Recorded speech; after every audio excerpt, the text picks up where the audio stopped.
नमस्कार साथियों, स्वागत है आप सभी का आपके अपने इस YouTube चैनल पर जिसका नाम है जीएस बूस्टर, जो कि पार्ट है तक्षशिला आईएएस बलिया का और मैं हूं अनूप उपाध्याय। साथियों, क्या शेख हसीना सचमुच बांग्लादेश लौटने वाली है? तो क्या बांग्लादेश में एक और बड़ा राजनीतिक भूचाल आने वाला है? और आखिर ऐसा क्या हुआ है कि ढाका ने सीधे भारत से नाराजगी जता दी? आज हम बात करेंगे कि ऐसी खबर की जो सिर्फ बांग्लादेश की राजनीति तक सीमित नहीं है, बल्कि भारत के विदेश नीति, दक्षिण एशिया की स्थिरता और पूरे क्षेत्र की शक्ति संतुलन से जुड़ा हुआ है। 5 अगस्त 2026 नई दिल्ली में एक प्रेस कॉन्फ्रेंस होता है। मंच भारत में है, लेकिन पूरा बांग्लादेश उसे देख रहा है। स्क्रीन पर चेहरा नहीं दिखता, कैमरा बंद रहता है, सिर्फ आवाज सुनाई देती है और यह आवाज होती है बांग्लादेश के पूर्व प्रधानमंत्री शेख हसीना की। अपने संबोधन में शेख हसीना एक बड़ा ऐलान करती हैं और कहती हैं कि मैं इस साल दिसंबर तक अपने देश लौटूंगी, चाहे मेरी जान ही क्यों ना चली जाए। बस यही बयान ढाका में राजनीतिक तूफान खड़ा कर देता है। बांग्लादेश सरकार आरोप लगाती है कि भारत की धरती से ऐसा कार्यक्रम होना जो है वह आंतरिक मामलों में दखल जैसा है। यहां तक कि यह भी कहा जाता है कि भारत को पहले ही चेतावनी दी गई थी कि इस कार्यक्रम से दोनों देशों के रिश्ते पर असर पड़ सकता है। लेकिन दूसरी तरफ भारत साफ कह रहा है कि इस कार्यक्रम से सरकार का कोई लेना देना नहीं है। यह एक निजी संस्था का आयोजन था और मंच पर कही गई बातें भारत सरकार के विचार नहीं। अब सवाल सिर्फ इतना नहीं है कि शेख हसीना ने क्या कहा। असली सवाल यह है कि उनके एक भाषण से बांग्लादेश की सरकार इतनी बेचैन क्यों हो गई? क्या शेख हसीना आज भी बांग्लादेश की राजनीति में इतनी प्रभावशाली है? क्या उनकी वापसी संभव है? अगर ऐसा हुआ तो भारत किस मुश्किल कूटनीतिक स्थिति में फंस सकता है? आज के इस वीडियो में हम सिर्फ खबर नहीं बताएंगे, बल्कि पूरे घटनाक्रम का राजनीतिक, ऐतिहासिक, भू राजनीतिक विश्लेषण भी करेंगे, ताकि आखिर तक आपको यह बात समझ में आ जाएगा कि यह मामला दक्षिण एशिया के लिए इतना महत्वपूर्ण क्यों माना जा रहा है। तो चलिए शुरुआत करते हैं। सबसे पहले समझते हैं 5 अगस्त 2026 को नई दिल्ली में आखिर क्या हुआ। साथियों, चैनल पर पहली बार है तो चैनल को सब्सक्राइब करके बेल आइकन दबा दीजिए कि यहां आने वाले हर वीडियो का नोटिफिकेशन आप सभी को टाइम पर मिले। वीडियो को अंत तक ध्यान से देखिएगा और जो भी आपके विचार हैं, चाहे पक्ष हो, चाहे विपक्ष हो, चाहे तटस्थ हो, आप अपने विचारों को कमेंट के माध्यम से हम तक अवश्य पहुंचाइएगा। तो आज का टॉपिक आपके स्क्रीन पर है, शेख हसीना की वापसी के ऐलान से डरे तारिक रहमान, भारत पर भड़का बांग्लादेश।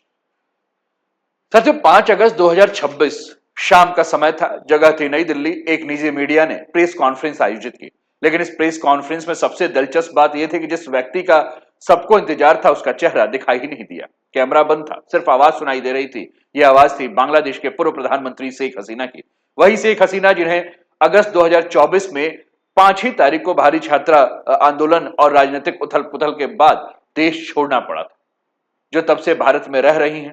लगभग 2 साल बाद उन्होंने पहली बार मीडिया से खुलकर बातचीत की। अपने संबोधन में उन्होंने कई ऐसी बातें कही जिनसे बांग्लादेश की राजनीति में हलचल मच गई। उन्होंने साफ शब्दों में कहा कि वे दिसंबर 2026 तक बांग्लादेश लौटेंगे। उन्होंने यह भी कहा कि अगर उन्हें गिरफ्तार किया जाता है, मुकदमे चलाए जाते हैं या मौत की भी सजा होती है, तो वो सबका सामना करने से पीछे नहीं हटेंगे। ध्यान देने वाली बात यह है साथियों कि यह सिर्फ एक राजनीतिक बयान नहीं था, यह उस नेता का संदेश था जो 2 साल से सत्ता से बाहर है, लेकिन अब भी अपने समर्थकों के बीच काफी प्रभाव रखता है। और इसलिए यह भाषण केवल मीडिया इवेंट नहीं था, बल्कि एक बड़ा राजनीतिक संकेत बन गया। और यहीं से सवाल उठने लगे कि क्या शेख हसीना वास्तव में वापसी की तैयारी कर रही हैं? क्या उनके समर्थक फिर से सक्रिय हो सकते हैं? और क्या बांग्लादेश की मौजूदा सरकार को इसी बात की चिंता है? इन सवालों के जवाब आने से पहले ढाका से तीखी प्रतिक्रिया सामने आ गई। यहीं से यह मामला सिर्फ एक प्रेस कॉन्फ्रेंस नहीं, बल्कि भारत बांग्लादेश संबंधों का एक संवेदनशील मुद्दा बन गया। अब समझते हैं कि आखिर बांग्लादेश सरकार इतनी नाराज क्यों हुई और क्या वजह थी कि उसने सीधे भारत को कड़ा संदेश भेज दिया। लेकिन साथियों, इस कहानी को समझने के लिए हमें थोड़ा सा पीछे चलना होगा, हमें 2 साल पहले पहुंचना होगा। अब यहां एक सवाल यह उठता है कि आखिर शेख हसीना भारत में क्यों है? तो इसका जवाब 2024 के घटनाओं में छुपा हुआ है। 2024 में बांग्लादेश में छात्र आंदोलन शुरू हुआ। शुरुआती मुद्दा सरकारी नौकरियों में आरक्षण व्यवस्था था, लेकिन धीरे धीरे यह आंदोलन सरकार विरोधी जन आंदोलन में बदल गया। कई जगह हिंसा हुई, हालात बिगड़े, राजनीतिक संकट गहरा हुआ और इसी दौरान शेख हसीना को देश छोड़ना पड़ा। वे भारत आ गई। बाद में बांग्लादेश में नई सरकार बनी। नई सरकार के गठन के बाद शेख हसीना के खिलाफ कई कानूनी मामले दर्ज किए गए। समय समय पर भारत से और भारत से कहा जाता था कि उनका प्रत्यर्पण कर दिया जाए। यानी जिस प्रेस कॉन्फ्रेंस की बात हम कर रहे हैं, यह किसी सामान्य राजनीतिक कार्यक्रम की तरह नहीं था। उसके पीछे पिछले 2 वर्षों का पूरा राजनीतिक संघर्ष जुड़ा था। अब प्रश्न यह है कि आखिर बांग्लादेश इतना ज्यादा नाराज क्यों है? दिल्ली से जब शेख हसीना का जब बड़ा संदेश गया, 2024 में जब सत्ता परिवर्तन हुआ, बांग्लादेश संकट आया, तो ढाका भड़क क्यों गया? साथियों, शेख हसीना का भाषण खत्म हुआ, लेकिन असली राजनीतिक तूफान उसके बाद शुरू हुआ। कुछ ही घंटों के भीतर बांग्लादेश के विदेश मंत्रालय ने आधिकारिक बयान जारी किया और बयान का लहजा काफी सख्त था। ढाका ने कहा कि भारत को पहले ही इस कार्यक्रम के संभावित अवसर के बारे में आगाह कर दिया गया था। इसके बावजूद दिल्ली में इस कार्यक्रम में को होने दिया गया। बांग्लादेश का आरोप है कि उसकी जमीन से बाहर बैठकर उसकी आंतरिक राजनीति को प्रभावित करने की कोशिश की जा रही। सरकार ने इसे संप्रभुता और राष्ट्रीय सम्मान से जुड़ा मुद्दा बताया। लेकिन सवाल यह है कि आखिर एक भाषण से इतनी बड़ी प्रतिक्रिया क्यों आई? और इसका जवाब हमने 2024 की घटनाओं में देखा, जब छात्र आंदोलन, हिंसा, राजनीतिक संकट के बाद शेख हसीना की सरकार सत्ता से बाहर हुई। मौजूदा सरकार उसी घटना को जन आंदोलन और नई शुरुआत के रूप में पेश कर रही है। दूसरी ओर शेख हसीना और उनके समर्थक इस पूरे घटनाक्रम को एक अलग नजरिए से देखते हैं। वे मानते हैं कि उनके साथ राजनीतिक अन्याय हुआ है, उन्हें सत्ता से हटाया गया है। यानी दोनों पक्ष एक ही इतिहास को बिल्कुल दो अलग अलग कहानियों के रूप में सुनाते हैं, दोनों अलग अलग नजरियों के रूप में इसे पेश करते हैं। इसलिए जब शेख हसीना ने दिल्ली से अपनी बात रखी, तो ढाका को लगा कि इससे सरकार के बनाए गए राजनीतिक नैरेटिव को चुनौती मिल सकती। इसलिए विदेश मंत्रालय ने कहा कि इस तरह के कार्यक्रम दोनों देशों के रिश्ते को प्रभावित कर सकते हैं। और यही एक महत्वपूर्ण मुद्दा सामने आता है कि बांग्लादेश लंबे समय से भारत से शेख हसीना की जो प्रत्यर्पण की मांग कर रहा है, ताकि उनके खिलाफ केस दर्ज किया जा सके, कानूनी कार्यवाही किया जा सके, लेकिन भारत ने अब तक इस पर सार्वजनिक रूप से कोई भी संकेत नहीं दिया जिससे लगे कि तत्काल कोई फैसला होने वाला। यानी एक तरफ प्रत्यर्पण की मांग, दूसरी तरफ भारत में शेख हसीना की मौजूदगी और अब दिल्ली में उनका सार्वजनिक संबोधन, इन तीनों बातों ने मिलकर इस पूरे विवाद को अति संवेदनशील बना दिया। लेकिन प्रश्न ये उठता है कि जब ये पूरा का पूरा मामला है, तो भारत क्यों कह रहा है कि भैया हमको इससे कोई मतलब नहीं है? भारत ने इससे दूरी क्यों बना के रखी? साथियों, जैसे ही बांग्लादेश की प्रतिक्रिया सामने आई, सबकी निगाहें नई दिल्ली पर टिक गई। सवाल था कि क्या यह कार्यक्रम भारत सरकार की मंजूरी से हुआ था? क्या शेख हसीना को राजनीतिक मंच दिया गया था? लेकिन भारत का जवाब बेहद स्पष्ट है। विदेश मंत्रालय ने कहा कि यह कार्यक्रम किसी सरकारी संस्था से नहीं, बल्कि एक निजी मीडिया संगठन के द्वारा आयोजित किया गया था। सरकार का इससे कोई संबंध नहीं और इस मंच पर व्यक्त किए गए विचार भारत सरकार के विचार नहीं। यानी भारत ने एक ही बयान में दो संदेश देने की कोशिश की। हमने इस कार्यक्रम का आयोजन नहीं किया, और दूसरा संदेश, इसमें जो भी राजनीतिक बातें की गई उन्हें भारत सरकार के आधिकारिक नीति के रूप में ना माना जाए। और ऐसा करना भारत के लिए जरूरी भी था, क्योंकि भारत और बांग्लादेश के रिश्ते केवल राजनीतिक तक सीमित नहीं है। दोनों देशों के बीच लगभग 4000 किलोमीटर से अधिक लंबी सीमा है। व्यापार, सुरक्षा सहयोग, सीमा प्रबंधन, आतंकवाद विरोधी अभियान, नदी जल बंटवारा, पूर्वोत्तर भारत की कनेक्टिविटी जैसे कई बड़े मुद्दे दोनों देश को जोड़ते हैं। और ऐसी स्थिति में भारत शायद यह संदेश देना चाहता है कि वह बांग्लादेश के घरेलू राजनीति का पक्षकार नहीं बनना चाहता। लेकिन कूटनीति में केवल इरादे नहीं साथियों, धारणा भी मायने रखती है। और ढाका में यह धारणा बनी है कि भारत की राजधानी से शेख हसीना का सार्वजनिक संबोधन एक संवेदनशील राजनीतिक घटना है। और यही वजह है कि बांग्लादेश ने केवल कार्यक्रम पर आपत्ति नहीं जताई, बल्कि यह भी कहा कि इससे दोनों देशों के रिश्ते को जो बेहतर बनाने की प्रक्रिया हो रही है, जो कोशिश हो रही है, वह पटरी से उतर सकती है। यानी एक ही घटना को दोनों देशों ने बिल्कुल अलग अलग नजरिए से देखा। भारत इसे निजी कार्यक्रम बता रहा है, जबकि बांग्लादेश इसे राजनीतिक संदेश के रूप में देख रहा है। साथियों, अब इस पूरे घटनाक्रम का सबसे दिलचस्प हिस्सा जो है वो ये शुरू होता है, क्योंकि शेख हसीना के भाषण के ठीक पहले बांग्लादेश के प्रधानमंत्री तारिक रहमान ने भी एक ऐसा बयान दिया जिसने सभी का ध्यान अपनी ओर खींच लिया। उन्होंने कहा कि देश में कुछ लोग जानबूझकर ऐसे मुद्दे उठा रहे हैं जो अनजाने में उन ताकतों की वापसी का रास्ता खोल सकते हैं जिन्हें जनता सत्ता से हटा चुकी है। उन्होंने किसी का नाम नहीं लिया, लेकिन राजनीतिक विश्लेषकों का मानना है कि सारा साफ तौर पर शेख हसीना और उनकी पार्टी की तरफ था।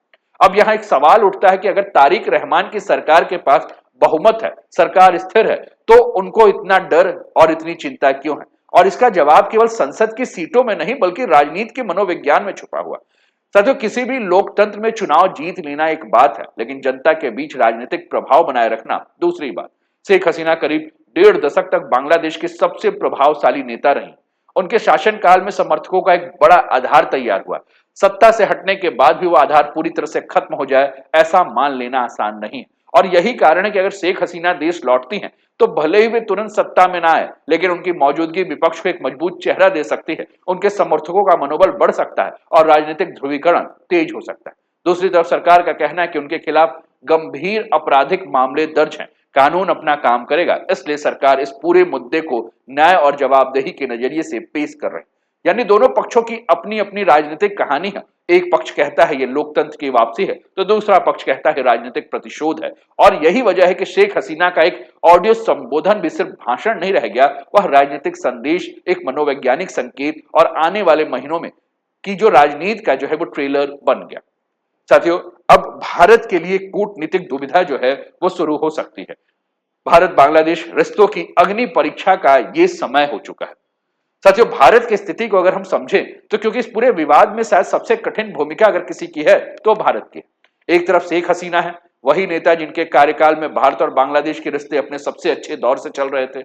सीमा विवाद का समाधान हुआ, सुरक्षा सहयोग बढ़ा, पूर्वोत्तर भारत में उग्रवादी संगठनों पर कार्रवाई हुई, व्यापार बढ़ा, दोनों देशों के बीच विश्वास भी मजबूत हुआ। इसलिए भारत के लिए शेख हसीना केवल पड़ोसी देश की पूर्व प्रधानमंत्री नहीं बल्कि एक ऐसी नेता रही हैं जिनके साथ वर्षों तक रणनीतिक साझेदारी भी बनी रही। लेकिन आज स्थिति बदल चुकी है।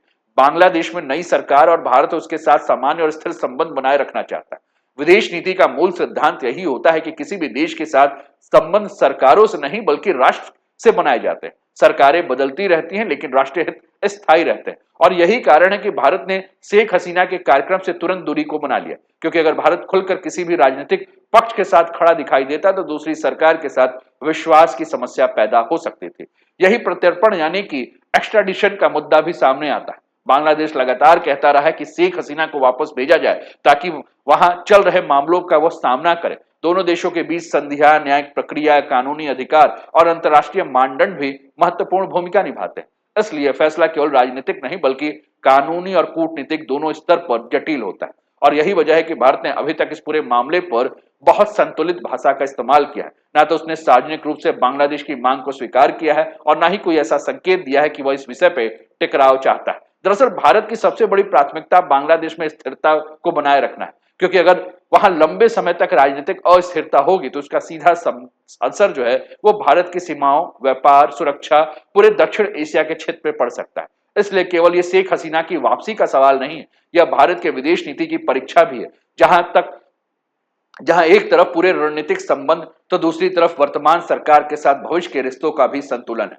भारत के लिए बांग्लादेश केवल एक पड़ोसी देश नहीं, पूर्वोत्तर भारत के पहुंच, सीमा सुरक्षा, आतंकवाद विरोधी सहयोग, व्यापार, ऊर्जा संपर्क, बंगाल की खाड़ी में रणनीतिक संतुलन, इन सभी मामलों में बांग्लादेश की महत्वपूर्ण भूमिका है। इसलिए नई दिल्ली किसी भी ऐसी स्थिति से बचना चाहता है जिसमें दोनों देशों के संबंध अनावश्यक तनाव में आ जाए। और यही वजह है कि भारत इस पूरे मामले में सार्वजनिक रूप से बेहद संतुलित भाषा का इस्तेमाल कर रहा है।